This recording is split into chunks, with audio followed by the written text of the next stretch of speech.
On est d'accord que l'organisation en couture, c'est indispensable, au moins un minimum, sinon ça devient vite le gros bazar. J'ai testé quelques outils pour gagner du temps et du plaisir dans notre atelier. On regarde tout ça.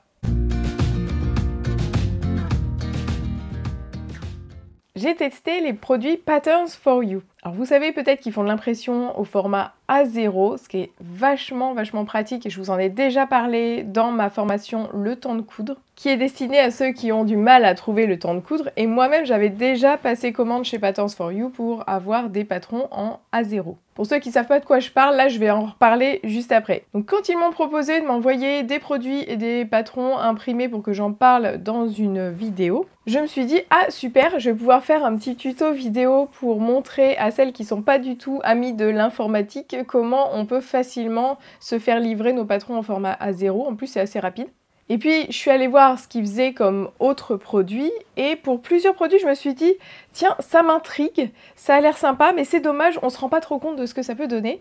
Donc là, banco, je me suis dit, tiens, je vais les commander, et puis je vais pouvoir comme ça en parler et vous montrer à quoi ça ressemble. Je vais aussi vous parler très rapidement de ce que je n'ai pas commandé et pourquoi. Et si vous aussi vous voulez passer commande, vous avez 10% de réduction avec le code tuto Charlène10. Je vous le mets en description de cette vidéo. C'est un code qui est valable tout le temps. Quand vous allez sur le site, vous avez 10% de toute manière à votre première commande. Mais là, si vous avez déjà commandé, vous pouvez aussi utiliser ce code. Merci Virginie. Alors, première chose dont je voulais vous parler, c'était les patrons A0, parce que moi, c'est pour ça que je les connaissais. Pour ceux qui débutent en couture, et il y en a ici, puisque je fais des tutos et des formations pour débutants en couture. Les patrons A0, ce sont des patrons qui se présentent sous cette forme-là, sous la forme d'une feuille A0, c'est-à-dire une grande feuille qui est pliée au format A4. L'autre solution, quand vous achetez vos patrons PDF, donc en ligne, et il y a beaucoup de marques qui ne font que des patrons en PDF, c'est de les imprimer au format A4, parce que quand vous achetez un patron PDF, vous avez la version A4, et le plus souvent, vous avez une version aussi A0 que vous pouvez faire imprimer chez un imprimeur. Donc l'intérêt de la version A4, c'est qu'on l'a tout de suite chez nous, on peut l'imprimer sur notre petite imprimante, mais après, on va devoir scotcher toutes nos pages ensemble, et pour certains patrons, c'est énorme. Par exemple, là, j'ai fait imprimer la combinaison Eucalyptus. Alors, je vais vous dire de combien de pages était le patron A4. Là, ça peut aller jusqu'à 60 pages à découper et scotcher les unes aux autres. On peut y passer des soirées, déjà rien que avant de pouvoir décalquer notre patron. Donc, sur ces gros patrons, parce qu'une combinaison, c'est quand même grand, c'est quand même intéressant. Parce que là, la combi Eucalyptus, pour le A0, je crois que j'ai 2 feuilles. Pour commander, c'est super simple. Je vous ai fait un petit tuto, je vous montre tout de suite. Donc vous pouvez commander tous les produits comme sur une boutique classique, mais pour commander les patrons, vous allez aller dans les patrons. Et là, il faut sélectionner ce produit-là.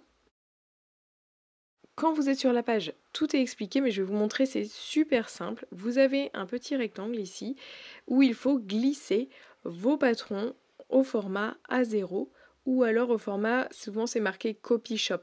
Vous les glissez dans ce petit rectangle. Et une fois que le fichier est chargé, vous allez voir en dessous, le prix va s'actualiser avec par défaut le fichier en couleur. Donc si vous le voulez en noir et blanc, il faudra cliquer sur noir et blanc. Et vous voyez que le prix s'adapte automatiquement. Je peux en remettre un deuxième. Attention à la petite subtilité, si je mets d'autres patrons par la suite dans mon rectangle, quand il se charge, l'option revient en couleur automatiquement.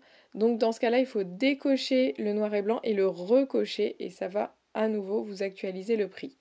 Vous le faites à chaque fois que vous rajoutez un nouveau patron ou vous le faites seulement à la fin, bien sûr.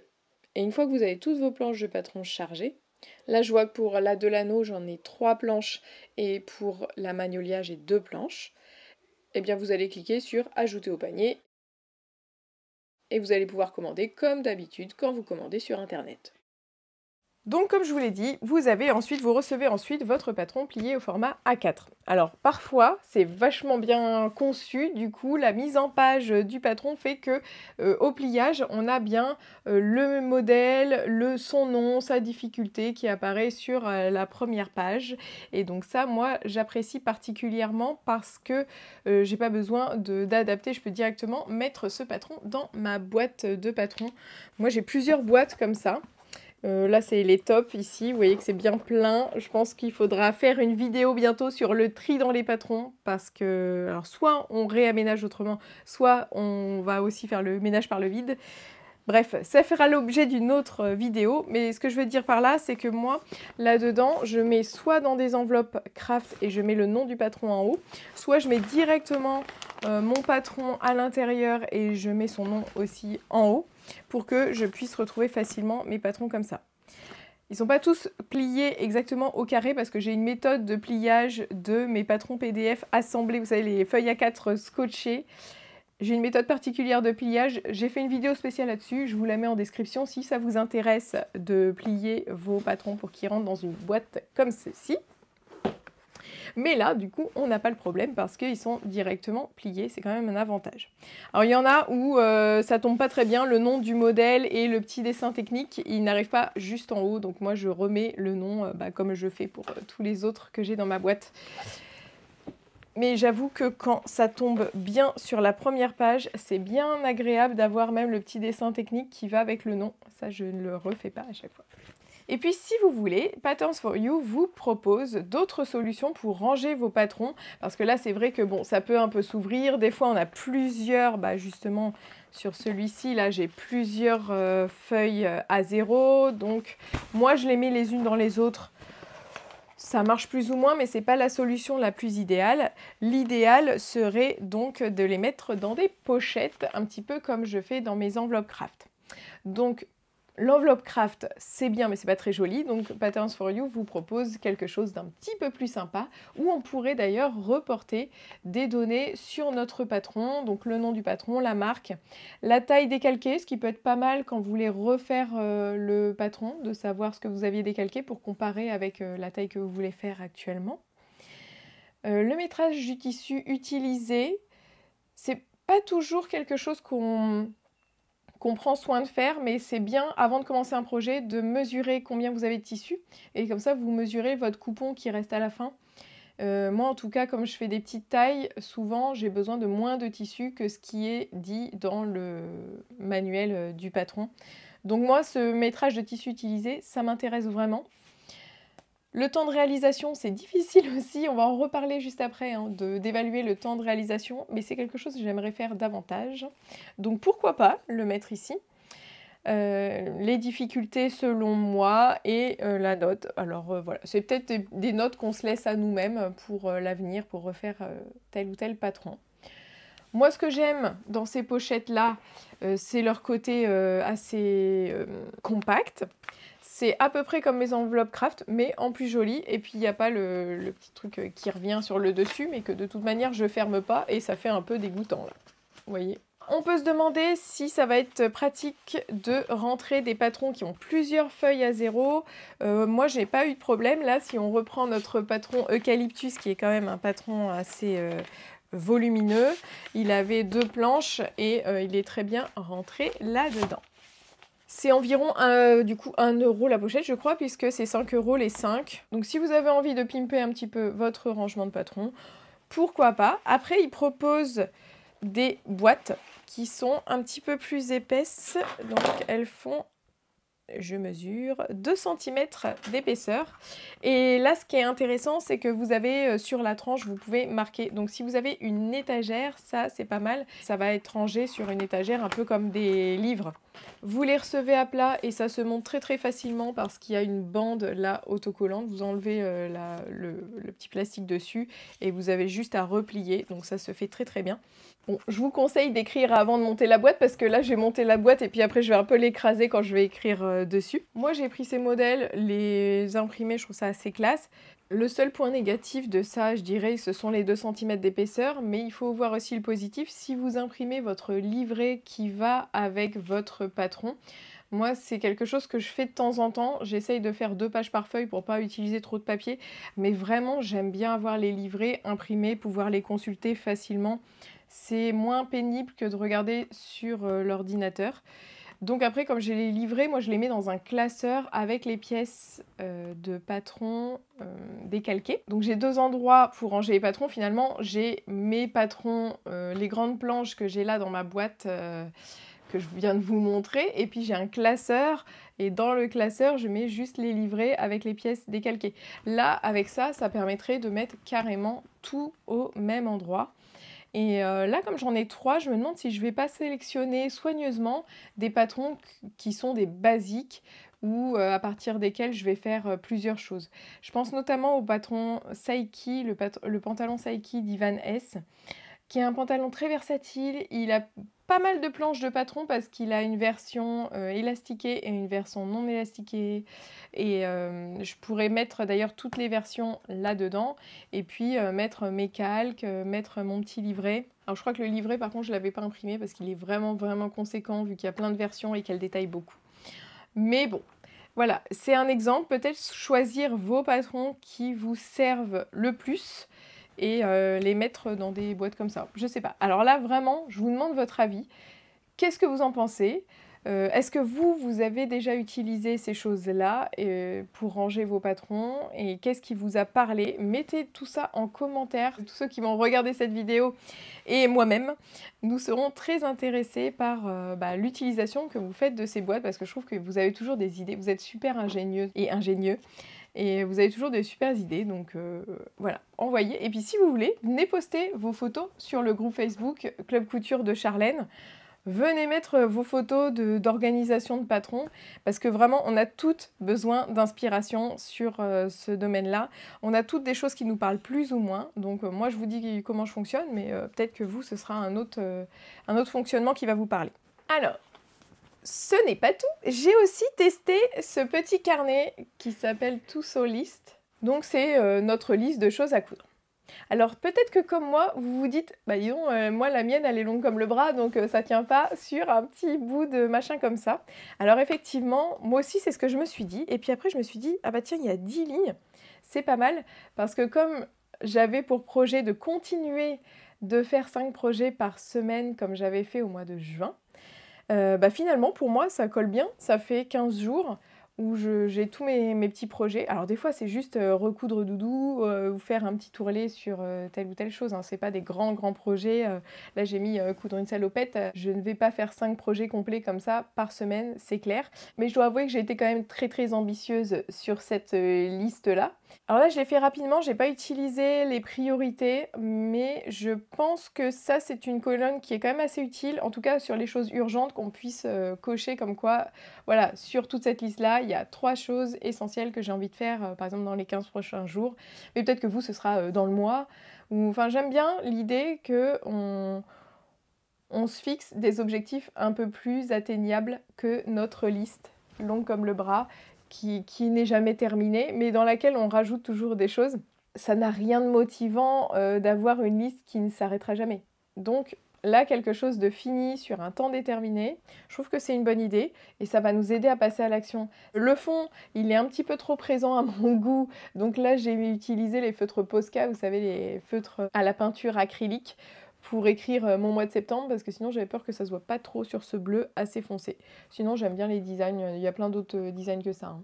Bref, ça j'ai beaucoup aimé, et à offrir en cadeau si vous connaissez quelqu'un qui coud, je trouve que ça peut être une bonne idée. Un autre truc que j'ai testé, qui m'a intriguée, c'est le Sewing Planner, qui est un planning de couture. Et quand je l'ai vu comme ça, je me suis dit, en fait, je pensais que c'était un carnet comme celui-ci, avec toutes les semaines qui étaient dans le carnet, puis que vous enleviez dès que la semaine était terminée. Et en fait, non, ça se présente comme une sorte de Bristol plastifié. Et en fait, on écrit avec un feutre Velleda dessus. Et puis, de semaine en semaine, vous allez effacer. Celui-ci, ce que j'ai vraiment beaucoup aimé dedans, c'est comment il est conçu. Je trouve que c'est super pertinent.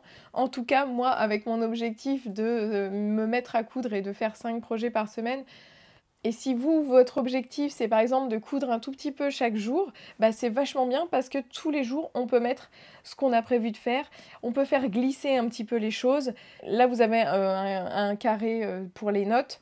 Là, vous avez un carré carrément pour les projets de la semaine prochaine. Ça, je trouve ça super pertinent parce qu'on va mettre nos projets de la semaine prochaine. Ensuite, on va effacer ici. Pour la semaine d'après, bah, on va renoter ce qu'on avait écrit ici.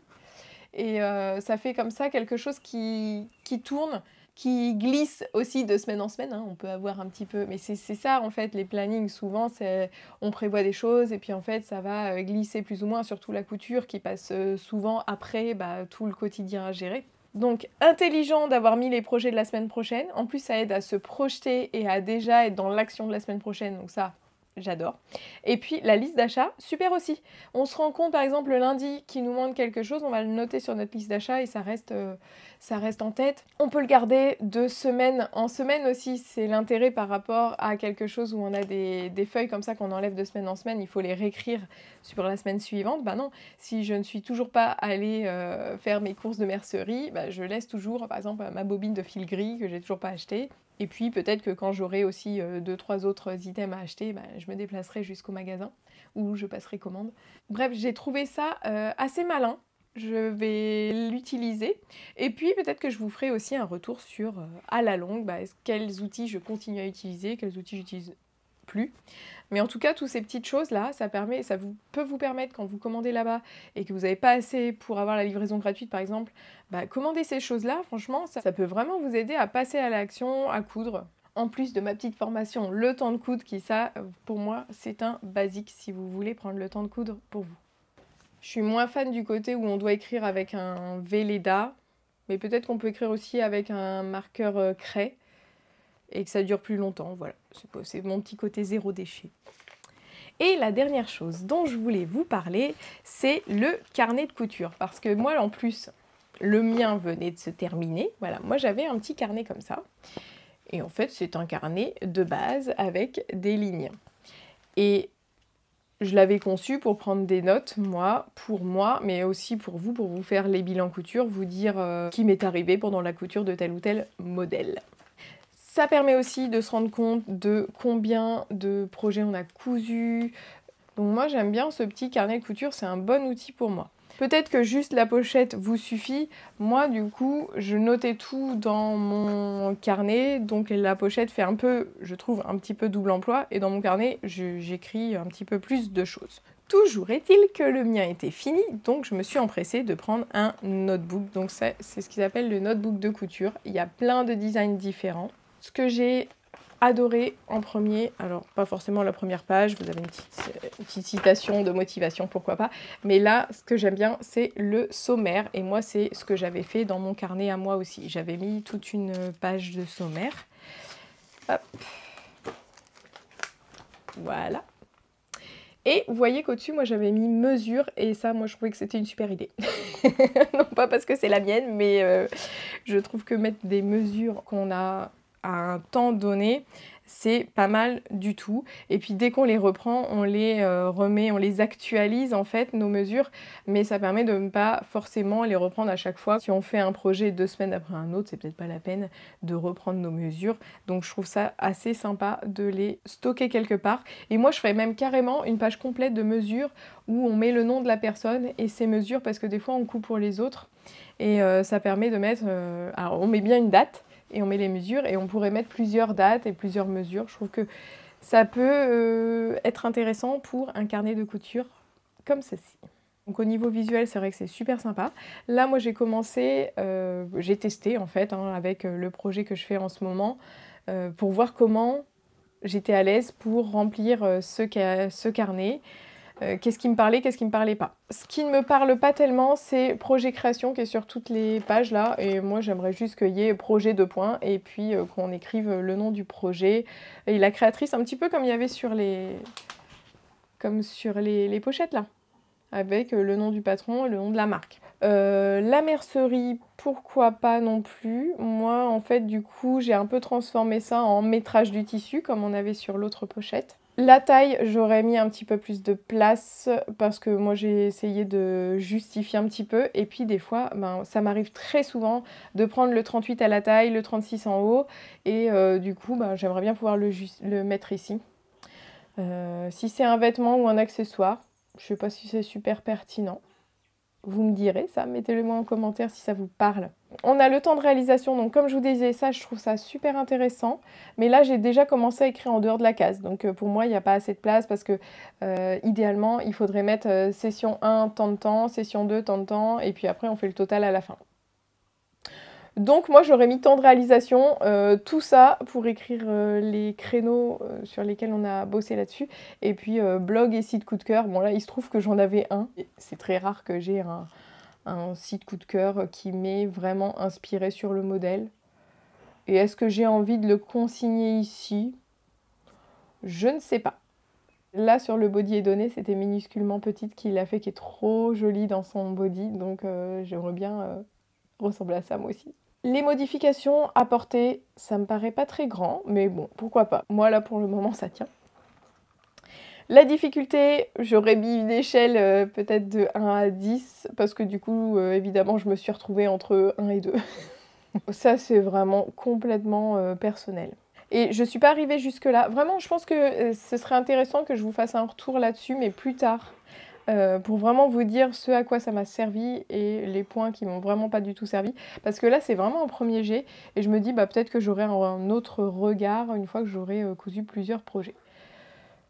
La satisfaction, pour moi, c'est comme à l'école, quoi. Il faudrait justifier un petit peu, mais justement, en fait, on justifie après, peut-être, dans les notes qu'on écrit ici. Et pour moi, sur certains projets, je pense que ça va pas être assez cet espace-là. Là, j'en suis qu'au début, donc ça va, on verra après. Et puis après, il y a tissu tech. Est-ce qu'on est censé coller notre tissu ici? Mais moi, j'aime pas trop parce que du coup, quand je vais écrire de l'autre côté, bah, je vais avoir une épaisseur là. Je ne sais pas. J'ai noté quand même le tissu que j'ai pris. Parce qu'il se trouve que c'est un tissu que j'ai acheté en France, mais moi pour tout ce qui est tissu, finalement ça va pas vraiment avoir d'impact parce que souvent je les achète dans des magasins, je ne connais même pas la composition, je demande aux personnes, ils ne connaissent pas non plus la composition de ce qu'ils vendent. Donc pour ma part, je ne sais pas si c'est très intéressant, peut-être qu'il vaudrait mieux une photo du projet terminé.